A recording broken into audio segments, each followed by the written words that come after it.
आदि करो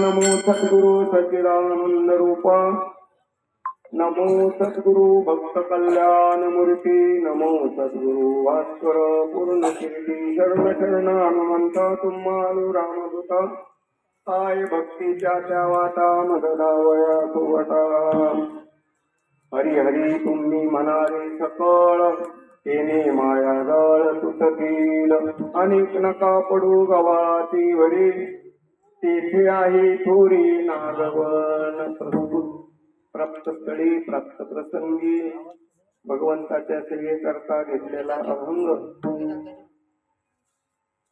वैराग्य मूर्ती जगद्गुरु तुकाराम महाराज यांचा 4 चरणाचा असून सर्वांच्या पाठामधला आहे. त्यांच्या नाथ महाराजांचा हरिपाठ त्यांचा पाठ आहे. तर हरिपाठ झाला की लगेच हा अभंग म्हणावा लागतो. म्हणून असं काही नाही की आता पाठ नाही अभंग नवीन घेतलेला आहे. तर सर्वांच्या पाठामध्ये असणारा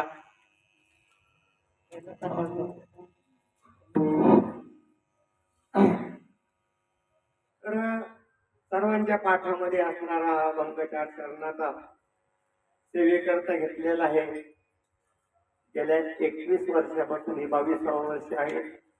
श्रीमद भगवत गीता जयंती भगवान दत्तात्रेय भगवान यांचा जन्मोत्सव आणि ग्रंथराज ज्ञानेश्वरी पारायण असा हा अप्रतिम सोहळा त्रिवेणी संगमात असलेला हा त्यातली त्यात हा जो काही महिना आहे मार्गशीर्ष महिना विशेष दुधात साखर म्हणजे भगवंताचा विभूती महिना विभूती जे सांगितलेले आहेत ना तर हे भगवंताचं या महिन्यामध्ये आदित्यानं काय आहे वास्तव्य आहे. विठ्ठल विठ्ठल विठ्ठल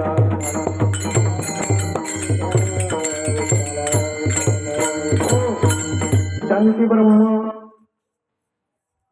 संत श्री एकनाथ महाराज यांच्या पावनभूमीमध्ये तसेच सद्गुरु बंशी महाराज तांबे यांच्या कृपा आशीर्वादाने तसेच हरिभक्तपरायण चौधरी महाराज हरिभाऊ महाराज चौधरी यांच्या मार्गदर्शनाखाली अखंड हरिनाम सप्ताह ग्रंथराज ज्ञानेश्वरी पारायण तसेच या सप्ताहामध्ये ज्यांचं सहकार्य आहे ते असेच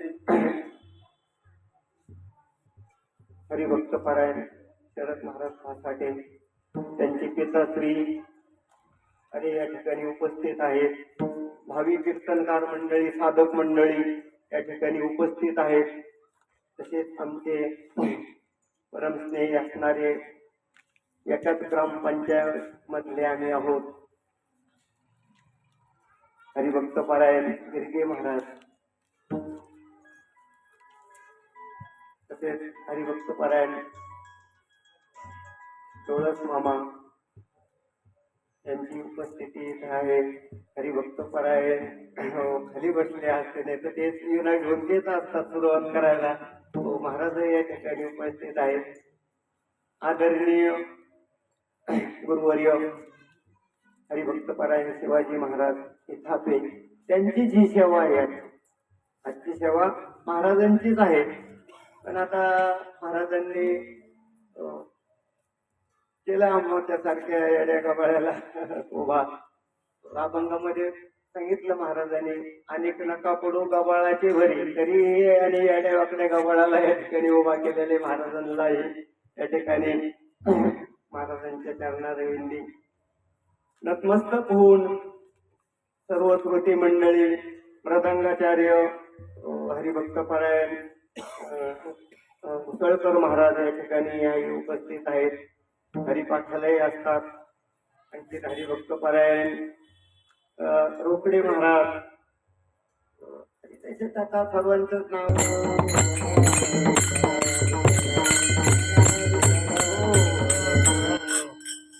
आपण या ठिकाणी कलियुगामध्ये भगवंतानं आपल्याला पाठवलेलं आहे.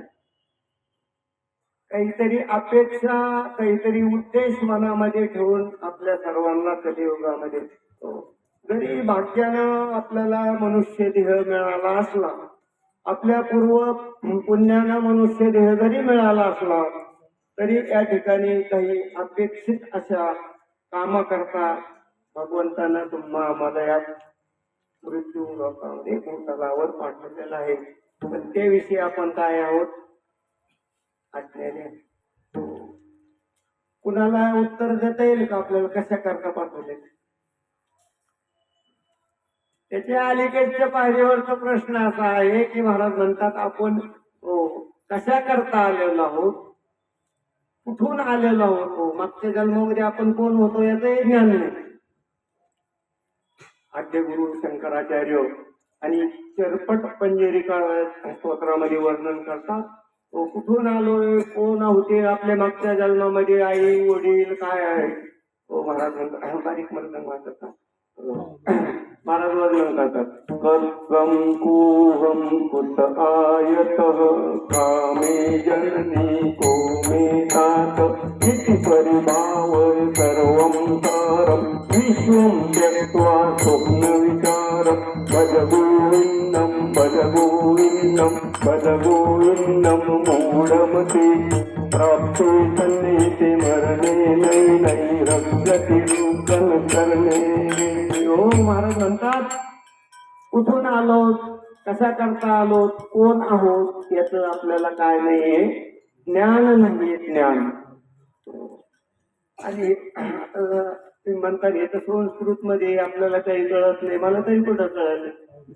संस्कृत मधलं काही नाही करताच तर संतांचा काय आहे, अवतार आहे. महाराज म्हणतात, संस्कृत भाषा जगाशी कळेना. संस्कृत भाषा सर्वांना कळेल असं नाही, त्याच्यासाठी संतांनी परत याला सोपं करून सांगितलेलं आहे. महाराज म्हणतात, आलाची कोठूनी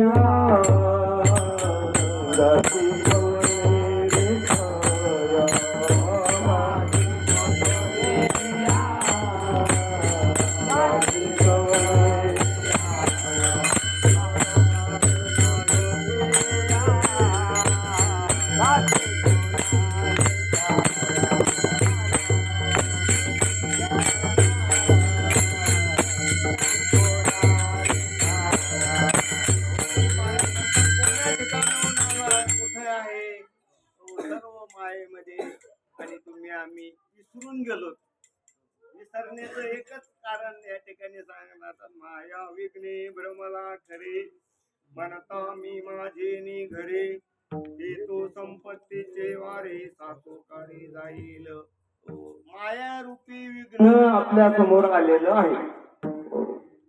त्या माया रूपी विघ्नामुळे आपण काय केलं, विसरून गेलो कशा करता आलेलो. एक असा महाराज म्हणतात की भगवंतानं मनामध्ये अपेक्षा ठेवून तुम्हा आम्हाला या भूतलावर पाठवलेलं आहे. आणि मग त्या भूतलावर जी साधना करायची, त्याच्यासाठी जी सामुग्री लागणार आहे, तर महाराज म्हणतात की ते दिलेलं आहे. देवी दिला देव बदना गोमटा तोया गाला फाटा बाधितेचा. महाराज म्हणतात भजना करता देह दिलेला आहे. दिली इंद्रिय, हात पाय कान, सगळं साहित्य दिलेलं आहे आपल्याला. फक्त आपल्याला आता जसं संतांनी सांगितलं तसं करायचं, जे सांगितलंय ते आधी करायचं. पण त्यालाही काय करतो आपण, त्याला डबली करतो, त्यालाही मागं टाकतो. का तर त्याचं एक मुख्य कारण म्हणजे आपण हिताच्या ठिकाणी जागे, तो हिताच्या ठिकाणी जागे नसल्यामुळं संतांनी तुम्हा आम्हाला वेळोवेळी अशा प्रकारे जागृती दिलेली आहे. ती जागृती तिच्याकडेही आपलं लक्ष नाही. म्हणून या ठिकाणी संतांना पुन्हा पुन्हा पुन्हा पुन्हा तुम्हाला आणि सर्वांना आपल्याला सांगावं लागलं. काय सांगतात जगद्गुरु तुकाराम महाराज अभंगाच्या प्रथम चरणामध्ये? हरी हरी तुम्ही मना रे सका, हरी हरी तुम्ही मना रे सका,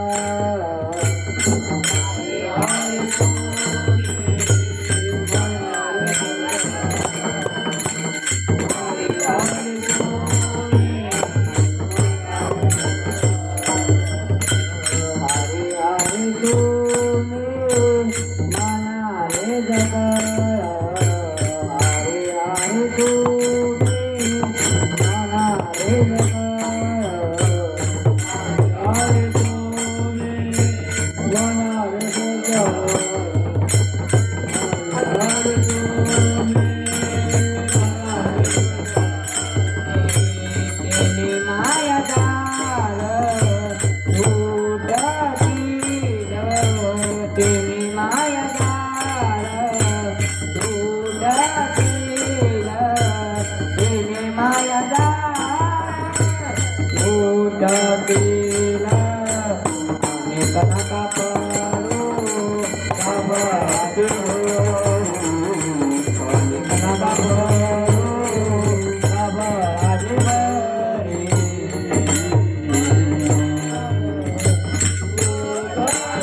जगद्गुरु तुकाराम महाराज तुम्हाला या ठिकाणी उपदेश करतात. तुम्हाला जर त्याच्याविषयी जर करून घ्यायचं असेल तर मग महाराज म्हणतात तुम्ही काय करा, हरी हरी तुम्ही म्हणारी सकळ. सर्वांनाच उपदेश केलाय, सांगणाऱ्यालाही आणि ऐकणाऱ्याला. हरी हरी म्हणा. प्रथम दिवस आहे, प्रथम दिवसामध्ये नामचिंतन व्हावं. मंगलाचरणाचा दिवस आहे. हाती घेतलेलं कार्य पार पडावं निर्विघ्नपणे, आणि या ठिकाणी भगवंताचं मंगल केलं जातं. मंगलाचे जे काही प्रकार आहेत, सर्वात मंगलात मंगल जी आहे ती भगवंताचं नाम आहे. त्याला अनुसरून नामपर अभंग या ठिकाणी उपस्थित केलेला आहे. भगवंताच्या नामस्मरणामधली जी काही ताकद आहे, काय आहे ताकद? देवाचं नामस्मरणच काय करायचं? तर या ठिकाणी अनेक साधनं कलियुगामध्ये जरी आपल्या ऐकण्यामध्ये असली, शास्त्रामध्ये पुराणामध्ये वर्णन केलेलं आहे भरपूर साधनाचं, पण कलियुगामधले आयुष्य मर्यादा तुमची आमची अति अल्प आहे. मोठमोठी जी काही साधनं वर्णन केलेली आहेत, तर ती साधनं या आयुष्यामध्ये आयुष्य कमी पडतं. तुमचं आमचं जे काही आयुष्य आहे खूपच थोडं आहे. 100 वर्षामधले आपले काय आहेत, 50 वर्ष रात्रीमध्येच गेलेली आहेत निघून. त्याच्यामधले काही बालपणामध्ये गेलेले आहेत निघून, काही तरुणपणामध्ये गेलेले आहेत, आणि मग आता काही शिल्लक जे राहिले ते तत्पुर हिस्साने शिल्लक आपल्याकडे तुम्हाला ते त्याचाही भरोसा नाही. महाराज म्हणतात क्षणभंगुर नाही वर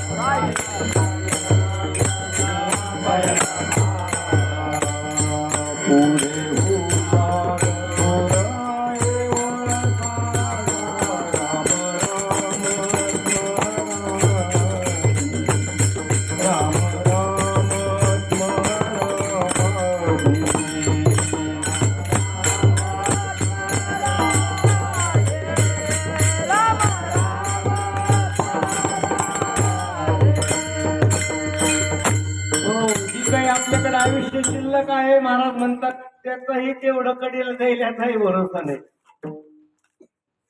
हा? महाराज म्हणतात ते केव्हा संपेल याच्यात काही हे नाही, भरोसा नाही.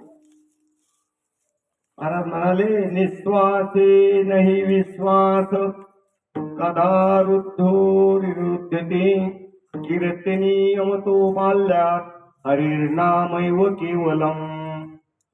किती शब्द मधुर सांगितलाय. महाराज म्हणतात जो काही आपला श्वासोश्वास आहे केव्हा बंद पडल याचाही सुद्धा भरोसा नाही. म्हणजे घेतलेला श्वास आणि पुढचा श्वास घेऊच याची काही या ठिकाणी महाराज म्हणतात गॅरंटी नाही. इतकं छंदभंगूर या ठिकाणी आपलं आयुष्य आहे. साधनं मोठमोठी आहेत. त्या साधनानं या कलियुगामध्ये भगवत प्राप्तीच होईल. सुखाच्या पर्यंत हा जीवात्मा जाऊ शकेल त्याचीही त्या ठिकाणी शाश्वती नाही. आणि म्हणून संतांनी या ठिकाणी अत्यंत सोपं असं साधन मला सांगितलेलं आहे.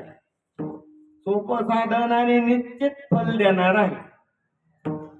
बाकीचे साधन या ठिकाणी क्षीण झालेले आहे. कलियुगामध्ये बाकीच्या साधनाचा या ठिकाणी महाराजांनी त्याचा निषेध नाही केला, तर त्याच्यामधली जी काही दुस्तरता आहे, सूक्ष्मता आहे या ठिकाणी प्रतिपादन केलेले आहे. महाराज म्हणतात अवघ्या वाटा झाल्या क्षीण कलीन घडी साधन न कळे उचित उचित विधी विधान न कळे न घडी सर्वथा. कलियुगामध्ये परमार्थाकडे जाणाऱ्या ज्या काही वाटा आहेत त्या क्षीण झालेल्या. आपल्या भाषेमध्ये सांगायचं म्हटलं तर एक्सपायर झाली ती साधनं. एक्सपायर झालेल्या औषधामध्ये अनेक शक्ती नसते. रोग प्रतिकारक जी काही शक्ती औषधामध्ये असते, रोग घालवण्याचं सामर्थ्य, त्याची ती एक्सपायरी डेट संपली की ते औषध चालत नाही. औषध जरी असलं उपलब्ध तरी ते डॉक्टर सांगतात की आता करू नका, ते काय झाली डेट संपली. तसे कलियुगामध्ये ती साधनं जी सत्ययुगामध्ये कृतयुगामध्ये काय म्हटलं त्रेतायुगामध्ये द्वापार युगामध्ये जी साधनं होती शास्त्रांनी प्रतिपादन केलेली, ती आता त्या साधनाचा यामध्ये उपयोग नाही कलियुगामध्ये. निळोबारायांचा प्रमाण आहे. महाराज म्हणतात नाना साधनाच्या केल्या खटपटा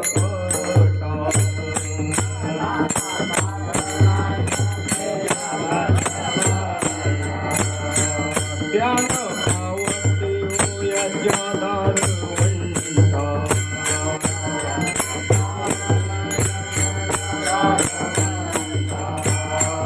जाणू जाता जाणीव झाली आडभाटा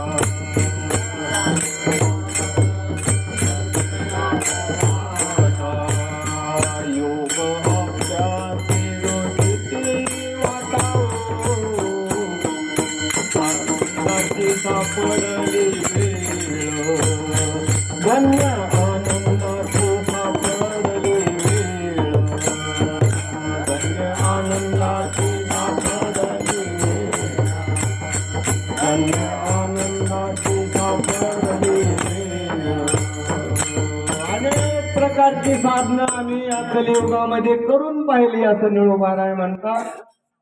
नाना साधनाच्या केल्या खटपटा त्यान पावती ओयाच्या दारवंटा.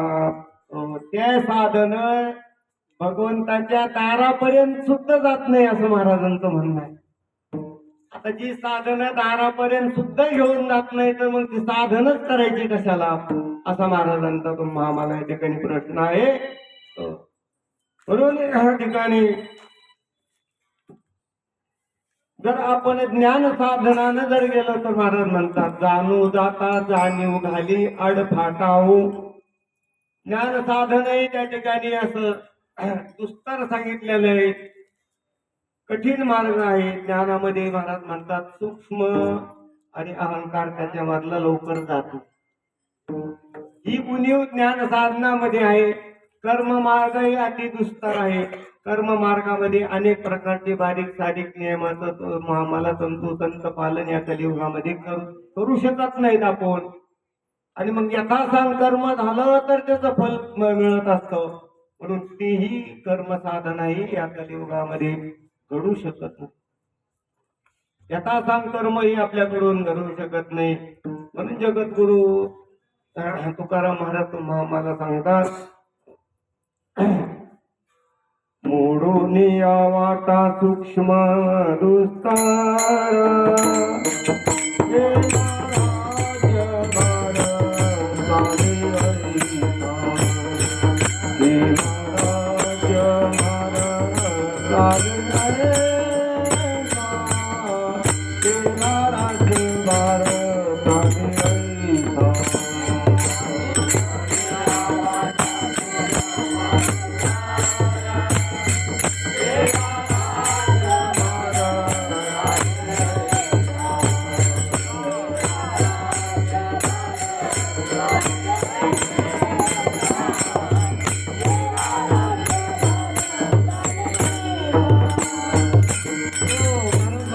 आम्ही जे काही वाटा होत्या, हे मार्ग होते, हे आम्ही काय केलेले आहेत, कलियुगामध्ये बंद केले. आणि असा एक सर्वांना घेऊन चालणारा जो काही मार्ग आहे मोठा, तर तो ठिकाणी निर्माण केलेला आहे. आणि तो आहे हरिभक्तीचा मार्ग. भक्तिपंथ बहु सोपा, पुण्य नागवे या पापा, येणे जाणे खेपा, येण्याची पै खंडती. महाराज म्हणतात हा मार्ग सर्वांना घेऊन चालणारा आहे. काय आहे परिणाम? तर महाराज म्हणतात की काही येण्या जाण्याचे ज्या काही चक्र आहेत तुमच्या आमच्या, महाराज म्हणतात पुनरपी जननम पुनरपी मरणम, पुनरपी जननी जठरे शयनम, की संसारे खलु दुस्तारे, कृपया पारे पायी मुरारे. अशा प्रकारचे हे जे काही येण्या जाण्याच्या संसार चक्र आहे, या जे काही फेऱ्या आहेत, तर येण्याची पै खंडती या साधनानं. आणि म्हणून जगद्गुरु तुकाराम महाराज आम्हाला सर्वांना विनंती करतात. काय करतात? तर हरी हरी तुम्ही म्हणारे सकळ, तुम्ही या साधनाचा अवलंब करा. या साधनानं निश्चित फलप्राप्ती आहे. बाकीच्या साधनानं उणीव तर आहेच आहे, पण त्याचं फल मात्र नंतर आहे. यज्ञाधिक कर्म जे काही आहेत त्याचं फल नंतर, ताबडतोब नाही. दान दिल्याचं फल जे काय आहे याचं फलही नंतर आहे, इथं नाही, नंतरच्या याच्यात पुढच्या त्याच्यामध्ये. योग याग जे काही कर्म आहेत तेही अरे अवघड सांगितलेले आहे. महाराज म्हणतात योगाची या वाटा, जे निघाले का सुबाटा, तया दुःखाची या वाटा भागा आला. त्यांच्या वाट्याला फक्त दुःख आलेलं आहे. आणि मग याचं जर फल नंतर असेल तर मग ही साधनं काय करायचे? आणि महाराज सांगतात याचं फल, महाराज म्हणतात ताबडतोब. इकडं तुम्ही साधन करा आणि त्याचं फल ताबडतोब त्या ठिकाणी या हाताने साधन करा, या हाताने फल प्राप्त करा. मुखी नाम हाती मोक्ष, मुखी नाम हाती मोक्ष, ऐसे साक्ष बहुतांचे, ऐसे साक्ष बहुतांचे.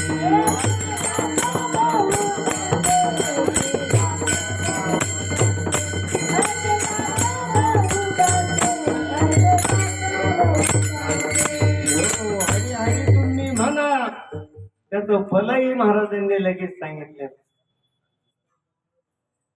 भगवंताचं जे काही अनेक नावं आहेत विष्णू सहस्रनामामध्ये, त्याच्यामध्ये हरिनामाचा या ठिकाणी महाराजांनी हरिनाम तुम्हाला आम्हाला घ्यायचं सांगितले. हरिनामाचे जे काही अनेक अर्थ आहेत त्याच्यामध्ये आपल्या पापाचं हरण करणं म्हणजेच हरी. अगोदर भगवंताचं नाम काय करतं? आपल्या ठिकाणी असणारे दोष घालवतो. दोष त्या ठिकाणी निघून जातात, हरण करतात. दोषाचं हरण, पापाचं हरण म्हणजे हरी. आपलं चित्त भगवंताकडे आकर्षित करून घेतात म्हणजे चित्ताचं हरण म्हणजे हरी. तुमच्या आमच्या जन्माचं हरण करतात. जन्म मरण रूपी फेऱ्यांचं जे काही आहे चक्र आहे तुमच्या आमच्या ठिकाणी सर्वांच्या ठिकाणी ते संपवतात. भगवंताचं नाम काय करतं? महाराज म्हणतात की जन्म मरण रूपी फेरे संपवतो. खरंच तसं. तात्विक दृष्टीनं जर विचार केला तर हरी शब्दामध्ये सत चित आणि आनंद अशा 3 प्रकारचा त्या ठिकाणी समावेश झालेला आहे. विठ्ठल विठ्ठल विठ्ठल.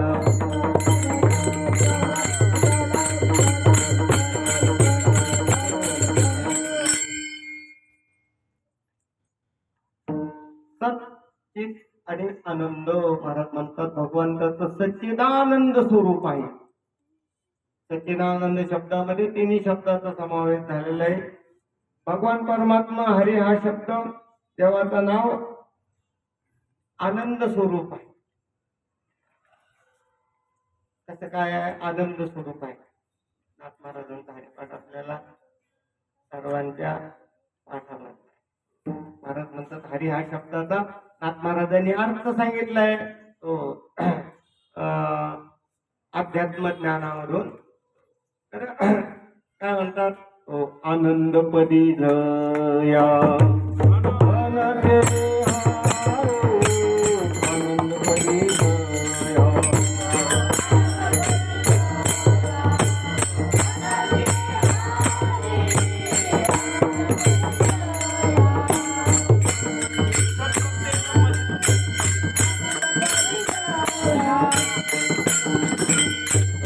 सत्पत्ती ब्रह्म चित्पत्ती माया.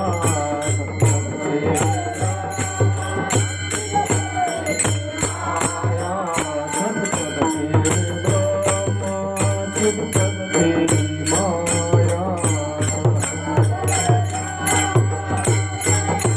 चित्पत्ती माया. सत्पद चितपद आणि आनंद. हरी कशाला म्हणतात? महाराज म्हणतात आनंद म्हणजेच हरी. भजनामध्ये कीर्तनामध्ये कथेमध्ये पारायणामध्ये जो काही आपल्याला आनंद मिळतो जे काही सुख मिळतं तर तेच काय आहे? हरीचं निर्गुण स्वरूपामधलं वास्तव्य आहे. देव कीर्तनामध्ये चतुर्भुज रूपामध्ये तो मला दिसणार नाही. संत महात्म्याने सांगितलंय कीर्तनामध्ये भगवंत आहे. तुम्हा मला दिसतेत का? निर्गुण स्वरूप हे भगवंताचं ते आहे आनंद स्वरूप. तिथला जो आनंद मिळतो तोच म्हणजे हरी आहे. विठ्ठल विठ्ठल विठ्ठल.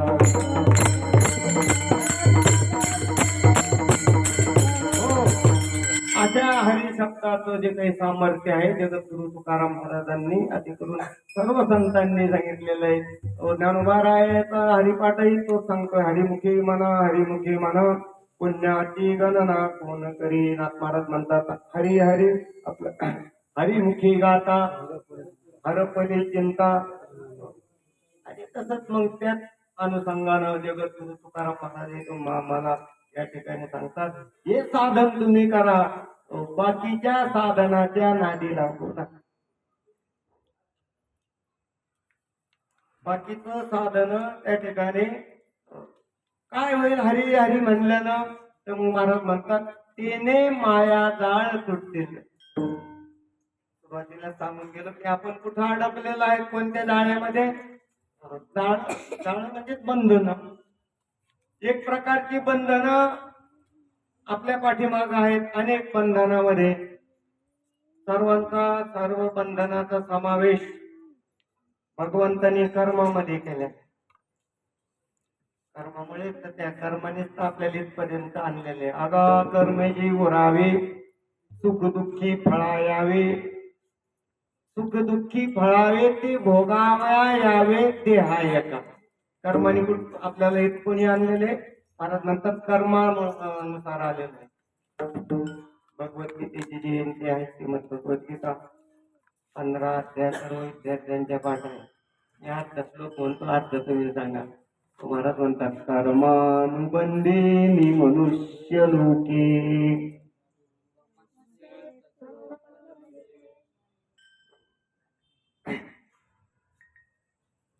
अदस्य मूलानुसंतताने कर्मानुबंधेनी मनुष्य लोके. त्याच्या अर्थ काय आहे? अदस्य ऊर्ध्वं प्रसुता तस्य शाखा गुण प्रवर्धा विषय प्रवाह. आदस्य मूलानुसंतताने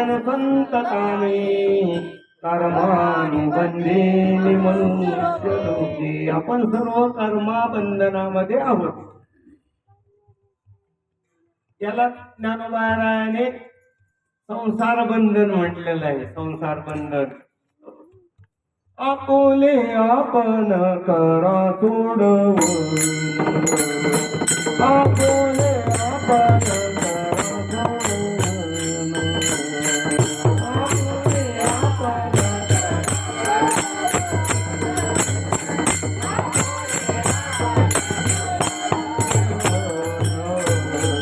संसार बंधन सोडावे, संसार बंधन सोडावे.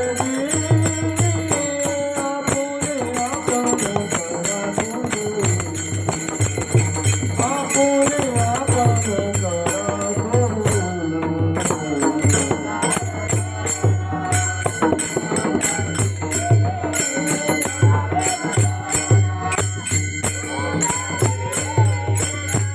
आपुले आपण करा सोडून.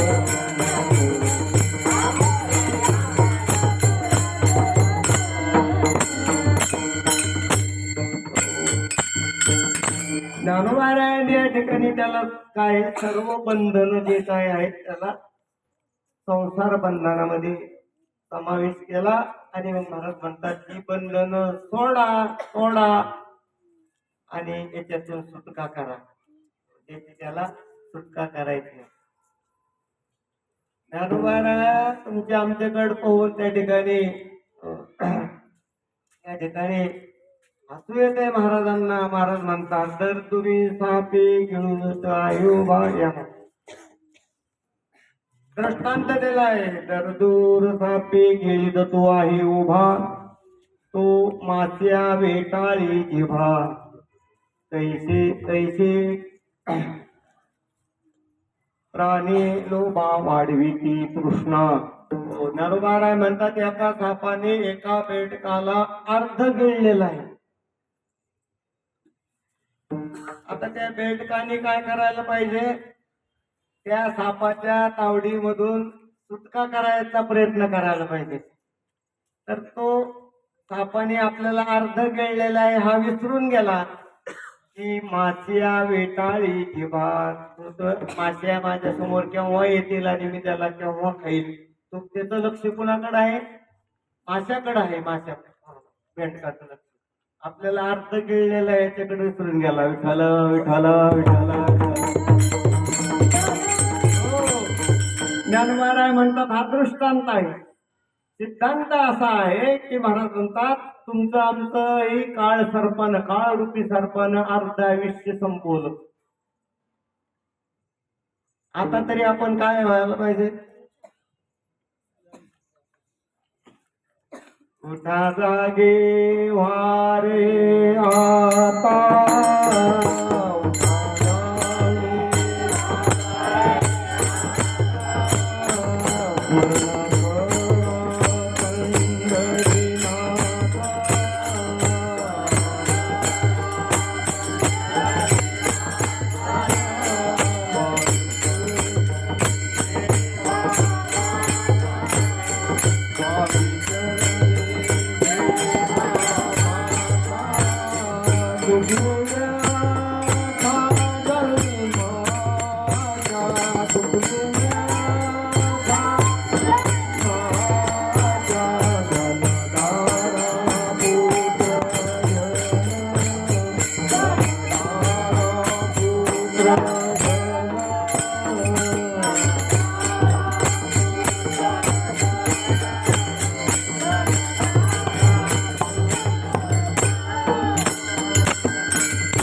आता तरी महाराज म्हणतात आयुष्यात गेले आपलं अर्ध, आता तरी तुम्ही काय व्हा सावध व्हा, जागी व्हा.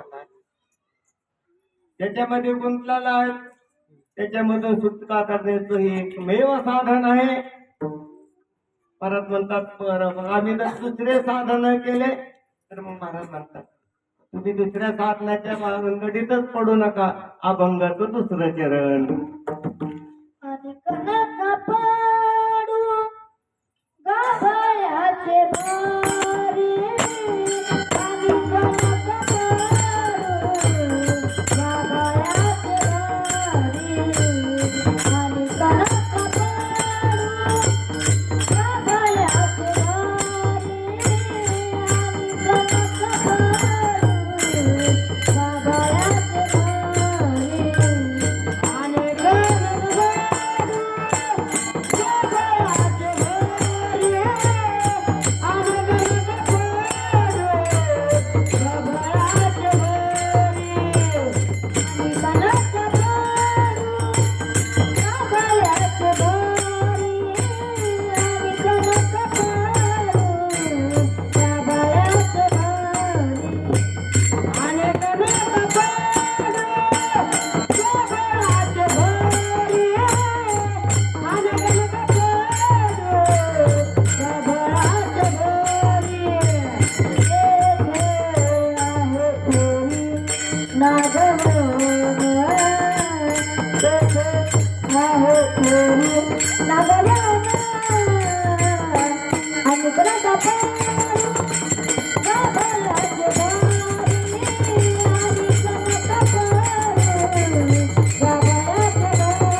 जगद्गुरु तुकाराम महाराज आम्हाला या ठिकाणी सांगतात अनेक नका पडू गबाळाची भरी, तेथे आहे थोरी नागवन.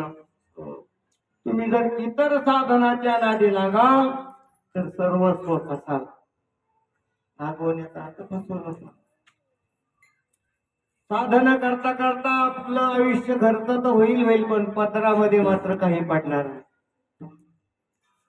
साधना करून त्या ठिकाणी कष्ट होतील म्हणून या ठिकाणी जगद्गुरु तुकाराम महाराज सांगतात की त्या साधनाचा अंगीकार करू नका. साधना जरी तुम्हाला चांगली वाटत असली दिसायला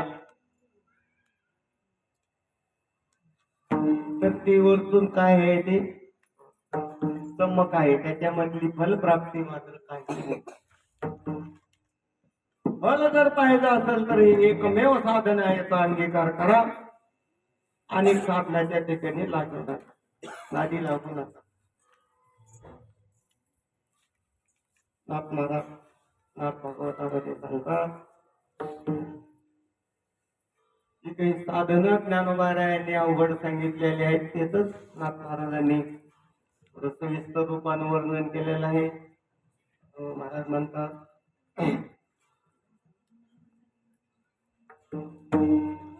योग मार्गीची वाट बहु अवघड परम कष्ट, थोर विघ्नाचा कडकडाट, प्राप्ती अवतच एखाद्या.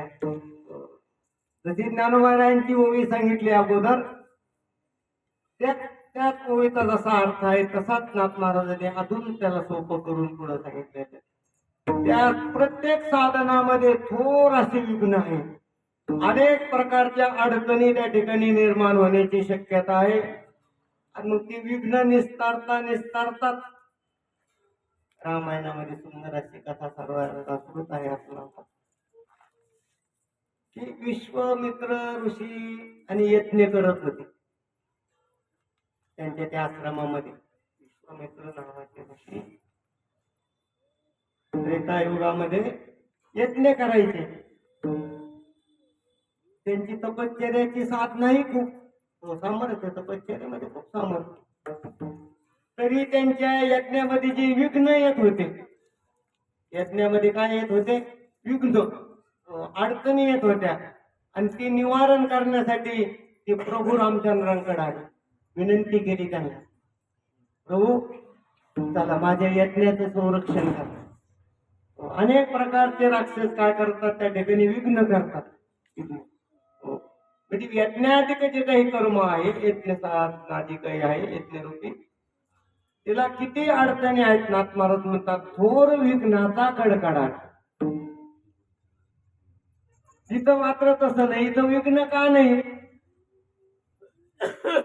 या साधनामध्ये, त्या साधनामध्ये विघ्न आहे, इथं का नाहीत बरं? महाराज म्हणतात इथं विघ्न इथेही आहेत, पण त्या विघ्न निवारण करण्याचं ज्याच्यामध्ये ताकद आहे तो प्रत्यक्ष इथं आहे. विठ्ठल विठ्ठल.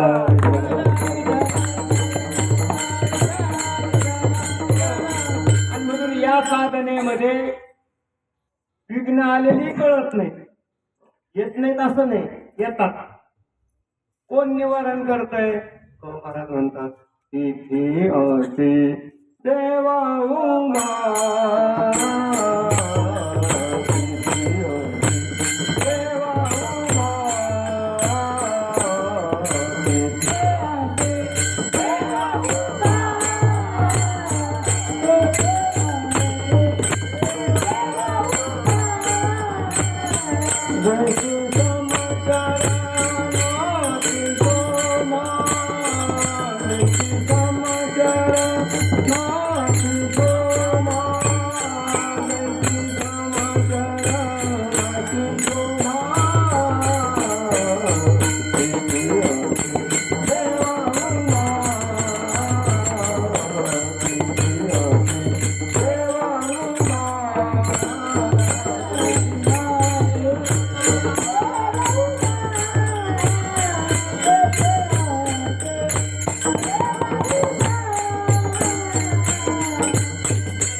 म्हणतात विघ्न येत नाही असं नाही.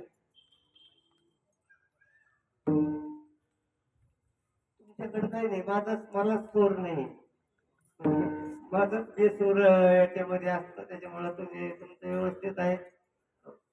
जसं येईल बाबांना तर मला जसं आहे तसं मी म्हणतो.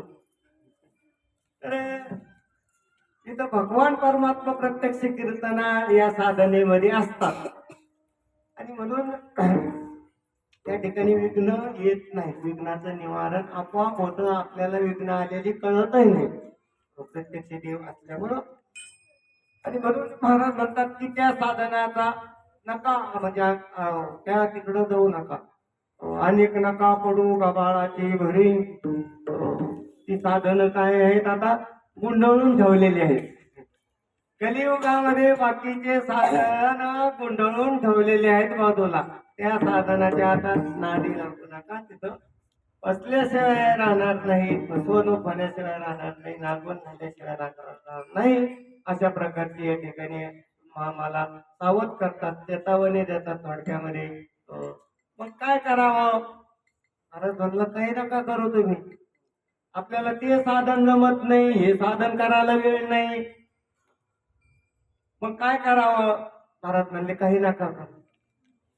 तिसऱ्या चरणामध्ये सांगतात, अजून याच्यापेक्षा सोपं सांगतात. तिसरं चरण, आम्ही तुझे डोळे पाणी जोडात म्हणावे त्याची गळेला, म्हणावे त्याची गळेला.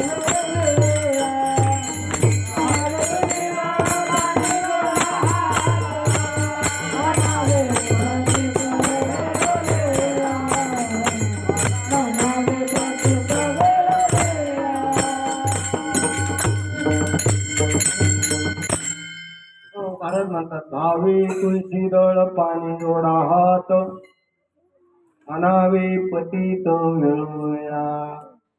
त्या ठिकाणी ठिकाणी महाराज म्हणतात नम्रता अंगीकार करा. नम्रता धारण करून त्या ठिकाणी भगवंताकडं भावानं हात जोडा. भगवंताला तुलसी दल अर्पण करा. तुलसीच्या पत्रामध्ये किती ताकद आहे आपण भागवतामध्ये नेहमी कथा ऐकतात. भावानं भगवंताला पाणी अर्पण करा. हात जोडून त्या ठिकाणी नम्रता धारण करा आणि स्वतः आपण काय आहोत, पतित आहोत अशी भावना अंतःकरणामध्ये ठेवायचा अर्थ महाराज म्हणतात. आपली त्या ठिकाणी जाणीव शहाणीव हे जे काही ओझ आहे डोक्यावर हे ओझ उतरून ठेवा. जाणीव शहाणीव ओझे सांडून या दुरी आपण वस्तीकर वर्ततसे संसारी. जाणीव आणि शहाणीव हे जे काही गोष्टी आहेत परमार्थामध्ये भगवंताकडे जायचं असलं तर हे ओझ बाजूला ठेवावं लागतं. जाणीव महाराज भगवंताकडे विनंती करतात भक्ती प्रेमाविन ज्ञान नको देवा. त्याच्यामध्ये जाणीव असते आणि मग अशा प्रकारचं ते काही जाणीव रहित असणार ज्ञान. आम्हाला काय पाहिजे तर प्रेम सुख देई प्रेम सुख देई. अशा प्रकारचं भक्तीमधला जो काही आनंद आहे याची मागणी भगवंताकडं शांती ब्रह्म एकनाथ महाराज करतात. ही जी काही ज्ञान साधना आहे तर हे ओझ आहे आणि देवाकडे हे ओझ घेऊन येथ जाणीव करी तेची नेणे. महाराज म्हणतात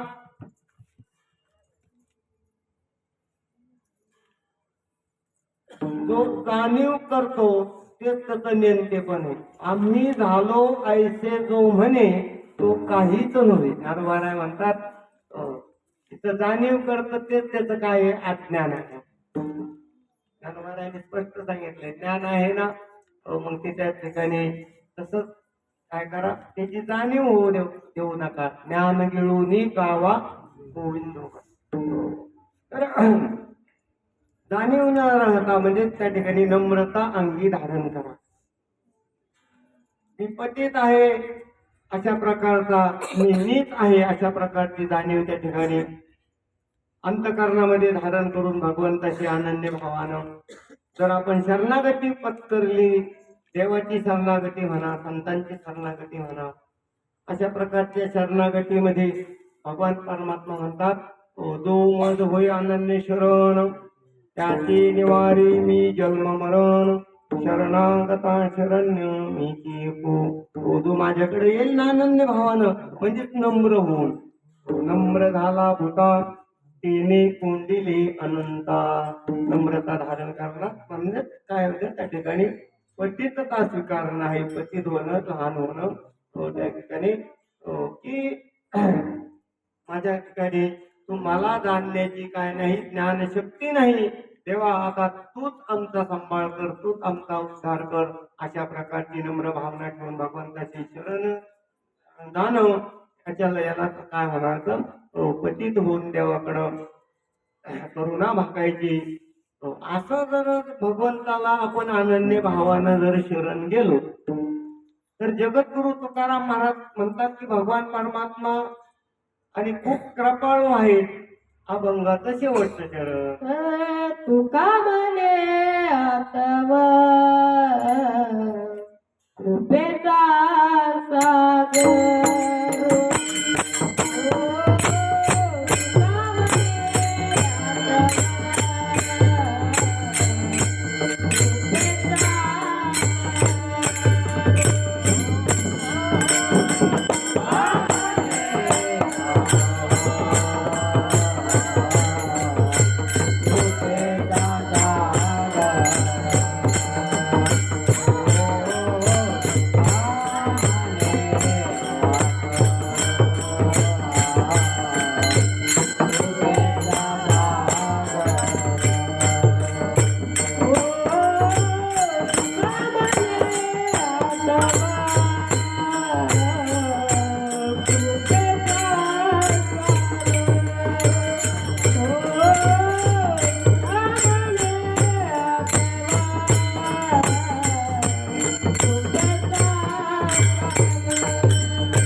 तुका म्हणे तो कृपेचा सागर नामासाठी पार पाववील. जगद्गुरु तुकाराम महाराज तुम्हा आम्हाला सांगतात, जर तुम्ही भगवंताची शरणागती जर पत्करली तर भगवान परमात्मा तुमचं काही मागचं पुढचं काही पाहणार नाही. अनन्य भावानं आपण शरण गेलो, भगवान परमात्मा त्या ठिकाणी त्या भक्ताला जवळ करतात, कारण की ती कृपेचे सागर आहे. अपार अशी कृपा त्यांच्या ठिकाणी असल्यामुळं जगद्गुरु तुकाराम महाराज तुम्हाला प्रमाण पाठ आहे. महाराज म्हणतात,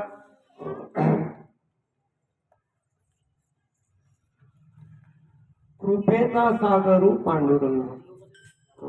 भगवान परमात्मा कृपेचे सागर आहे. तुका म्हणे संती दाखविला तारू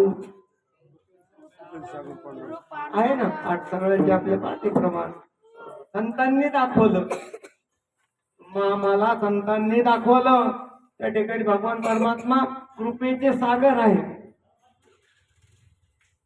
तर या संसार रूपी सागरामधून मला पार करून नेते. त्यासाठी तुम्हाला काय करावं लागल? देवाचं काय करावं लागल? भजन करावं लागल. कसं? विठोबार कुमार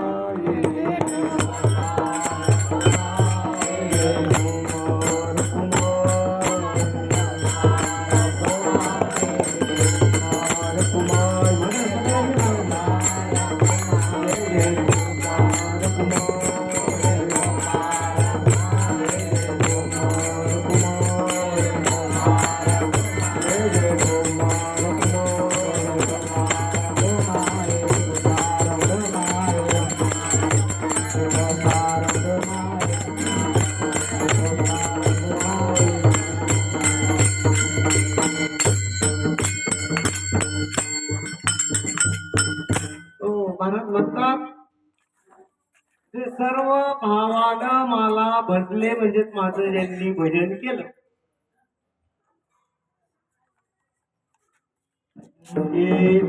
एक लीला तरले ते सर्व भावे मज भजले. भजले भजन केलं, माझं भजन केलं, कीर्तन केलं, नामस्मरण केलं. तया आईलीच थडी सरले मायाधर. त्यांना आता संसार रूपी सागर पार करण्याची गरज नाही. त्यांनी स्वबलाचा आश्रय घेऊन भगवंताकडे निघाले. त्यांना या मायारूपी संसारामधून स्वबलावर पार करण्याची गरज आहे. परंतु त्यांनी अनन्य भावानं भगवंताला जे शरण गेलेले आहे, तर भगवंताला शरण गेल्यानंतर भगवान परमात्म्याकडे पलीकडच्या कडेला जाण्याची गरज नाही. ज्ञानोबा काय म्हणतात, तया आईलीच थोडी सरली माया गळ. भगवान परमात्माच अलीकडच्या कडेला येतात. भक्तामध्ये ताकद आहे. इतर साधना करणारे जे काही साधक आहेत त्यांच्यामध्ये आणि भक्तामध्ये हा महत्वाचा फरक आहे. त्यांना स्वबलावर देवाकडे जावं लागत त्या साधना. आणि या साधनामध्ये भगवान परमात्मा भक्ताकडे येतात. विठ्ठल विठ्ठल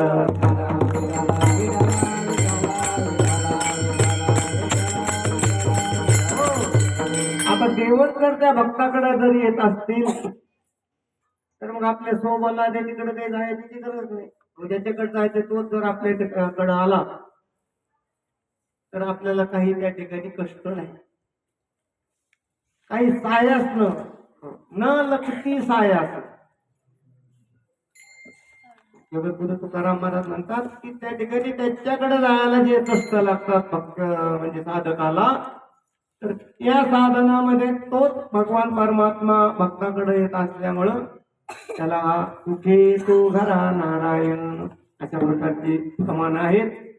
भगवान परमात्मा खूप कृपाळू आहेत, उदार आहेत, औदार्यवंत आहेत. किती आहेत ज्ञानोबाराने अनेक दृष्टांत देऊन त्या ठिकाणी भक्तांचं यादी दिलेली आहे. भक्तासाठी तो उदार आहेतच आहेत, पण विरोधकासाठी उदार आहे. व्यवहारामध्ये कसं आहे, आपण मित्राच्याच करता काय उदारता दाखवतो, पण जो आपला विरोधी आहे, जो आपल्याला नाव ठेवतो, आपल्याला बोलत नाही, त्याच्याविषयी आपल्या अंतःकरणामध्ये काही नाही, जागा नाही. त्याच्याविषयी त्याच्याविषयी आपल्या मनामध्ये काही भावना नाही. त्याचं नाव सुद्धा घेऊ नका म्हणतो. ज्ञानोबाराय म्हणतात भगवंताचं तसं नाही. कसं आहे, तुझे अवतारी हरी तुझे अवतारी जाणू स्वतंत्र, देतान मनसी पात्र पात्र, जे कैवल्याईचे पवित्र वैर्याही दिसले.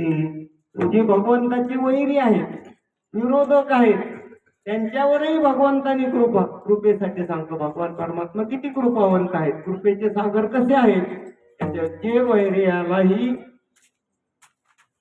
त्या ठिकाणी आपलं पद भगवंतानं दिलेलं आहे. तो आसनकादिकाचे निमाने, आयुज्य सौर दला पुतने, जी विषाचे निस्तन पाने मारू आली. भगवंताला मारण्यासाठी आली. तिला कुठं नेऊन बसवलं, संकादिकांना जिथं जागा आहे त्यांच्या यादीमध्ये जी मारायला आली होती पुतना भगवंताला, तिला त्या संकादिकांच्या यादीमध्ये तिथं ते स्थान होतं.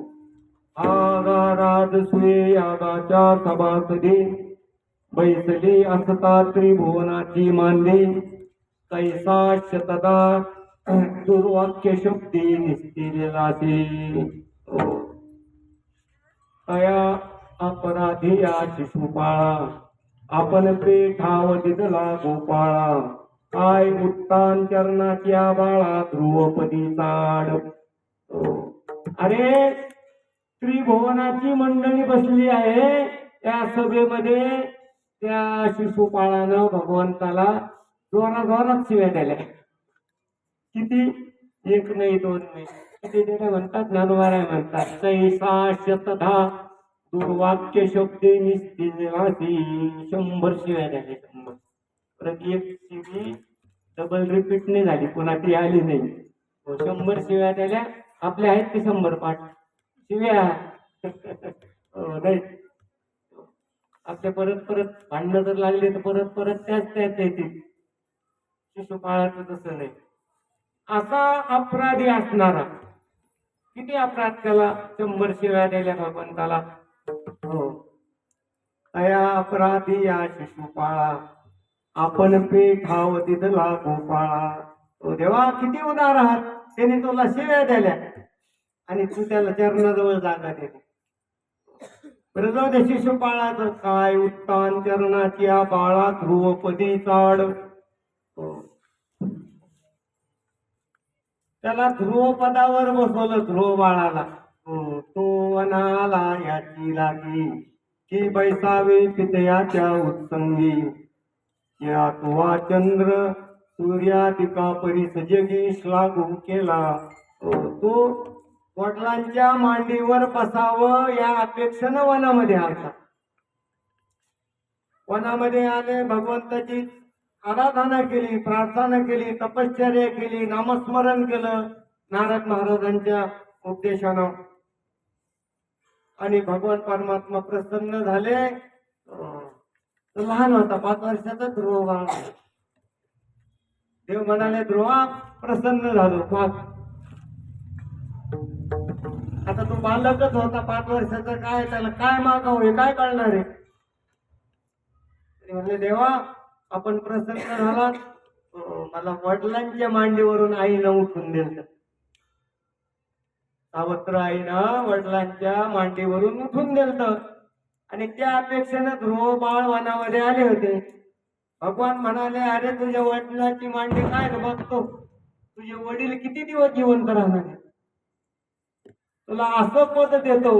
अजूनही त्याचं आम्ही काय करतो, स्मरण करतो. असं आढळ पद, चंद्र सूर्यादिका परीस जगी, त्याच्यापेक्षाही जास्त काय आहे. म्हणतात चंद्र सूर्यापेक्षाही आणि ध्रुवपद आढळ, त्याच्यापेक्षा मोठं कसं काय आहे की नाही. महाराज म्हणतात चंद्राला आणि सूर्याला काय आहे, असं आहे, त्यांना फिरावं लागत. आणि या ध्रुवाला आढळ आहे, ध्रुवपद स्थिर आहे, स्थिर. चंद्र सूर्यासारखं त्यांना उदय आणि अस्त नाही. विठ्ठल विठ्ठल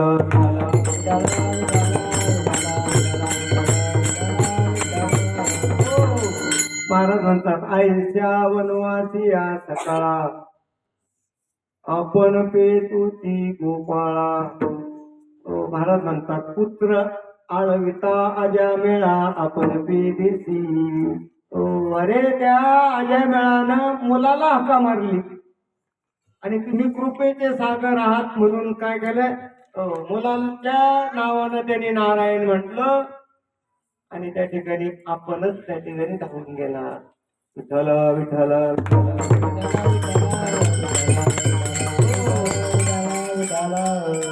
महाराजांची यादी संपली का नाही. महाराज म्हणतात, जेने उरी आणि तलासी पांपरा, तयाचा चरण रजूवासी दातारा, अजूनही वैरियाच्या कलेवरा विसंबीची नारायण म्हणतात, अरे ज्यांनी छातीमध्ये लाथ मारली त्याच्यावरही कृपा केली. अजूनही भगवंतानं श्री वत्सलांछन नावाचं जे काही अनमोल असं दागिना आहे तो आपल्या हृदयाशी काय त्याला धारण केला. लाथ मारलेली भृगु नावाची ऋषीनं, त्याच्यावरही कृपा. तुते आराधीना ऐके कोटी पुंसा मोलावित कौतुके, त्या गणिके वैकुंठेश लागू केला. त्या गणिका नावाची जी काही वेश्यावती आपल्या राघोला राघोबा म्हटली. अंत समयामध्ये राघोच्या नावानं तिनं काय केलं, आवाज दिला राघोबा. भगवान परमात्मा धावून गेले त्या गणिकेला वैकुंठामध्ये आणि स्थान दिलं. अशा प्रकारे भगवान परमात्मा काय आहेत, तुका म्हणे हा तो कृपेचा सागर. जे त्यांना जी सद्गती दिली वैऱ्यांना, महाराज म्हणतात, भक्त वायाला जातील का. जी भगवंताचं नाम घेतात त्यांना भगवान परमात्मा असं तसं सोडून देतील का अर्धवट नाही. तो ज्ञानोबायांच्या ज्या काही ओव्या आहेत, ज्या जी उदाहरणं दिली ज्ञानोबायांनी, त्याच्यावर विश्वास ठेवा. आणि त्याप्रमाणे जर आपण या ठिकाणी आपलं आचरण जर ठेवलं, भगवंताची अनन्य शरणागती जर पत्करली, तर निश्चितच भगवान परमात्माचीच कृपा आपल्या सर्वांवर केल्याशिवाय राहणार नाही. यथामती यथा अवकाश, जशी शांती ब्रह्म एकनाथ महाराजांनी बुद्धी दिली त्याप्रमाणे अभंगावर बोलण्याचा प्रयत्न केलेला आहे. या अभंगावरचं चिंतन असंच असेल असंही नाही. अचानक त्या ठिकाणी महाराजांनी फोन केला शेतामध्ये आणि ट्रॅक्टर चालू होतं, रोटा मारणं चालू होतं. तसंच घाईघाईनं आलो, कपडे घातले आणि इकडं आलो. तर आता कीर्तन जर अगोदरची पूर्व जर सूचना असली तर माणूस थोडं चिंतन करतो. आपण संसारिक माणसं दिवसभर शेतातली वेगवेगळी कामं असतात, डोक्यामध्ये तेच भरलेलं असतं. आणि मग जसं एखाद्याला पावसा जरी आलं पण त्याला जर अचानक ढकललं पाण्यामध्ये, पावसा जरी येत असलं त्याला, पण अचानक जर आपण ढकलून दिलं तर त्याची जरा थोडी काय होते, तो बेसावध असतो ना, त्याची थोडी पावसा जरी येत असली तर फजिती होते. ती फजिती आज माझी झालेली आहे, म्हणून वेडवाकडे चिंतन आणि आपल्या समोर मांडलं असंच असेल असंही नाही. त्या संत महात्म्याने मला हा भक्तीचा मार्ग दाखवला. त्या संतांचं मोठ्या प्रेमानं आपण भजन करूया. ज्ञानेश्वर माऊली. प्रत्येक कार्यक्रमामध्ये असतं, वेळेचं फार बंधन आहे. आम्ही तीनदा मोबाईलच्या त्या घडीकडे पाहत होतो. महाराज म्हणाले जास्त टायमाच्या पुढे जायचं नाही, टायमाच्या आत किती लवकर सोडा. ज्ञानेश्वरी जयंतीचा काही उत्कृष्ट असा शांतीब्रह्म यांच्या चरणात जवळ त्या ठिकाणी व्यवस्थितरित्या पार पडतो. भव्य दिव्य स्वरूपामध्ये त्याही सप्ताहाला त्या प्रकारचं स्वरूप प्राप्त झालेलं आहे. कृती मंडळी जरी कमी असली पण मग आपल्याला कमी याच्यात चांगला राहत. तर चांगले कृती आहेत दरवर्षी प्रमाणे. दरवर्षी रामायणाचं आणि सेवा असते त्या ठिकाणी. महाराजांनी त्याच्यामध्ये यावर्षी बदल केलेला आहे. अखंड हरिनाम सप्ताहामध्ये पहिले प्रवचन आणि नंतर कीर्तन, म्हणजे ज्ञान आणि नंतर भक्ती, अशा प्रकारचा जो समन्वय होता तो आता लोप पावलेला आहे. कारण कीर्तनकारांचे कीर्तन ज्यांचं असायचे का, त्यांचं पूर्वी प्रवचन असायचं आणि मग ते प्रवचन झाल्यानंतर कीर्तन, म्हणजे एकाच महाराजांचे दोन्ही कार्यक्रम. पण आता कीर्तनकारच जर वेळेवर आले तर मग प्रवचन करावं कोणी. पण मग महाराजांनी परत ती परंपरा सुरुवात केलेली आहे की सप्ताहामध्ये प्रवचन व्हायला रामायणाची सेवा बाजूला ठेवली आणि प्रवचनाची सेवा, कारण की सर्वांनाच त्या सेवेमध्ये सहभाग होता येईल अशा प्रकारचं महाराजांनी नियोजन केलेलं आहे उत्कृष्ट असं. म्हणून महाराजांची आज प्रवचनाची पहिल्या दिवसाची सेवा हरिभक्त परायण शिवाजी महाराज यांची झालेलीच आहे या स्थळावर. अशा प्रकारची सेवा या ठिकाणी सेवा करण्याची संधी अनेकांना उपलब्ध करून दिलेली आहे. म्हणून परममित्र परम स्नेही हरिभाऊ महाराज चौधरी यांच्याही चरणारविंदी आमची विनेकरी व्हावा. असणारे सर्वच मंडळी सर्वांच्या चरणारविंदी समर्पण करूया या ठिकाणी आणि सेवेला पूर्ण राम जय विठ्ठल. शेवटची ताल म्हणायची काय कोणाला? हा म्हणा. एक चडीदार महाराज आलेले आहेत, विद्यार्थी महाराज मंडळीला म्हणून द्या.